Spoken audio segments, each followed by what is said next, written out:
مساء الفل يا محمد. واضح إن حلم ياستو روب أخيراً بيقرب يتحقق. الأهلي داخل الشتوية بقوة وبيجهز لصفقة نار في الخط الهجومي. ده حقيقي يا مريم. من بعد رحيل وسام أبو علي للفريق الأمريكي، والأهلي بيعاني بشكل واضح جدا.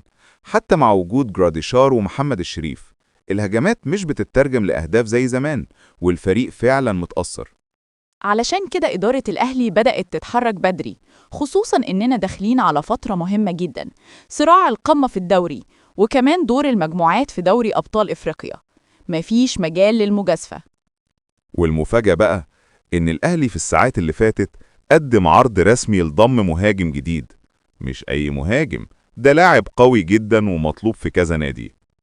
والمعلومة الخطيرة إن اللاعب نفسه رحب بالانتقال للأهلي، ووافق على شروط الشخصية كمان. فاضل بس شوية تفاصيل مالية بين الناديين. بالظبط يا مريم.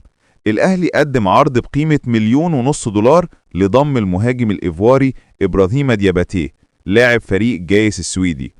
تمام. ودياباتية عقده ممتد لحد 2028، والنادي السويدي مش سهل يسيبه. لكن ترحيب اللاعب نفسه بالأهلي ممكن يسرع الصفقة لو الأهلي رفع العرض شوية.